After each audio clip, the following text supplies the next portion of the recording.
BJP का manifesto नई दिशा दिखा रहा है। वो हमारे अंदर जो है वो कुछ आशाएं कुछ जागृत कर रहा है। पुरानी चीज की गरीबी हटाओ वाली बात, अब उसी पे कब तक उससे चलती रहेगी।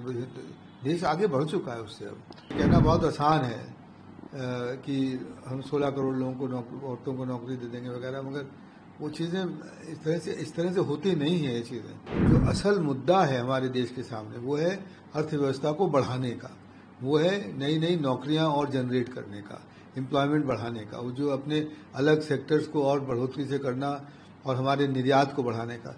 बीजेपी का मैनिफेस्टो नई दिशा दिखा रहा है।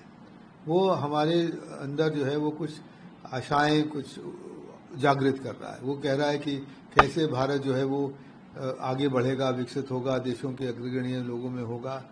कांग्रेस के मैनिफेस्टो में कोई ऐसा सुझाव है नहीं, जहाँ तक मुझे लगता है, जिससे कि ये लगे कि हम लोग तरक्की के रास्ते पर हैं, हम लोग जो हैं वो ग्लोबल प्लेटफॉर्म पे आगे बढ़ने वाले हैं। उस तरह की बात करने में शायद उनको हिचक आती है, और वो ज़्यादातर बात फिर वो यही करते हैं कि कैसे जो है वो बांटा कैसे जाए, कैसे लोगों को करा जाए वगैरह। मतलब वो पुरानी चीज़ की गरीबी हटाओ वाली बात, अब उसी पे कब तक उससे चलती रहेगी। देश आगे बढ़ चुका है उससे। अब तो राहुल गांधी ने आज एक बयान दिया है, जब आप पॉपुलिस्ट मेजर की बात कर रहे हैं कि किसी से लेकर लोगों में बांट दी जाए। आज उन्होंने बोला है कि मोदी जी ने 22 लोगों को सारी वेल्थ दे दी है, और हमारी सरकार आएगी 16 लाख करोड़ रुपए में नदी है, हमारी सरकार आएगी तो हम जो है गरीबों को 1 लाख रुपए की सैलरी दे सकते हैं, 16 करोड़ महिलाओं को 1-1 लाख रुपए दे सकते हैं। इस तरह की बात उन्होंने करी है। पता नहीं क्या मैं क्या कहूँ उसमें। मुझे टिप्पणी युक्त बात भी नहीं लग रही, इसलिए कोई कहने की इसमें बात ही नहीं है। क्योंकि या तो वो उसके कुछ आंकड़े दें असली की, मतलब किस बिना पे, किस बेसिस पे, किस तथ्य के साथ वो कह रहे हैं। और दूसरी चीज़ ये कि फिर ये कहना बहुत आसान है कि हम 16 करोड़ लोगों को औरतों को नौकरी दे देंगे वगैरह, मगर वो चीज़ें इस तरह से होती नहीं है ये चीज़ें। और ये जो 16 लाख करोड़ का जो आंकड़ा है, वो हो सकता है कि एक टेबल आता है मिनिस्ट्री ऑफ फाइनेंस में, जिसमें होता है कि एक वो टेबल कि कितना टैक्स बचा या कितना टैक्स नहीं दिया गया, उसका कोई आंकड़ा देते हैं।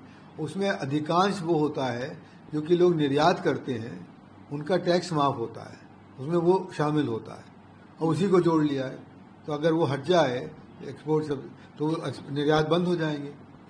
तो क्या वो ये क्या फिजिबल चीज़ है क्या? मतलब ऐसा हो सकता है? तो ये थोड़ा सा बेसिर पैर की बात है, थोड़ा सा नहीं, बेसिर पैर की बात है। एक अभी नए सैम पित्रोदा जो इकोनॉमिस्ट भी हैं और कांग्रेस के ओवरसीज कमेटी के प्रेसिडेंट भी हैं, उन्होंने एक बयान दिया है कि हेरिटेज टैक्स को लेकर, जैसे यूएस में हेरिटेज टैक्स, वैसे ही इंडिया जैसे उसमें होना चाहिए। उनके बयान पे जो है पूरा आज जो घमासान मच गया पॉलिटिकल। लेकिन एज ए इकोनॉमिस्ट सर, आपकी बात जो है देश के अर्थशास्त्री और सरकार भी अच्छा सुनती है, आपका क्या मानना है इस मुद्दे को लेकर? देखिए, ये बात आज नई नहीं है, बहुत ज़माने से इसके बारे में बातचीत चल रही है। एक ज़माने में आपको याद होगा कि वेल्थ टैक्स लगता था, जो कि बहुत हाई था। फिर दूसरी बात, बहुत बार बात चली कि स्टेट ड्यूटी लगे, हेरिडिटरी टैक्स वगैरह लगे, इस तरह की बात हुई है। और ये जो है वो इसको डिस्ट्रीब्यूट किया जाएगा। और हमेशा बात ये होती है कि हम अमीरों से पैसा लेकर किसी तरह से, और वो जो है वो हम गरीबों में इसको बांटने का इस्तेमाल करेंगे। ये कहना बड़ा आसान होता है, मगर इसमें बात ये है कि इससे जो असल मुद्दा है हमारे देश के सामने, वो है अर्थव्यवस्था को बढ़ाने का, वो है नई नई नौकरियां और जनरेट करने का, एम्प्लॉयमेंट बढ़ाने का, वो जो अपने अलग सेक्टर्स को और बढ़ोतरी से करना और हमारे निर्यात को बढ़ाने का। इससे सबका कुछ लेना देना बनता ही नहीं है। बल्कि ये हो जाएगा कि जो लोग हमारे निवेशक हैं, जो लोग काम कर रहे हैं, जो आगे बढ़ रहे हैं, उनमें एक हतोत्साहित बात आएगी कि भाई जो भी कुछ करो वो सरकार ले जाएगी। तो इस तरह से बात करना मेरे ख्याल में वो देश की हित में नहीं है, देश के लोगों के हित में भी नहीं। ये एक भुलावा देने की बात है कि देखो हम लेके तुम्हें दे देंगे। तो जिसको कहते हैं ना वो पॉपुलिज्म या जिसको क्या कहा जाए, वो जो वोट बैंक वाली बात, वो उस तरह की बात है। ये पुरानी आदत रही है कुछ लोगों की। प्लानिंग कमीशन के ज़माने में सैम पेट्रोडा प्लानिंग कमीशन में भी थे, नेशनल इनोवेशन काउंसिल के हेड थे। कुछ नहीं किया। अभी हम लोगों ने नीति आयोग में अपना जो बनाया अटल इनोवेशन मिशन, उसमें कम से कम 10,000 स्कूलों में टिंकरिंग लैब लगा लिए हमने जो है वो इंक्यूबेशन सेंटर खोल लिए। वो बातें करने की होती हैं।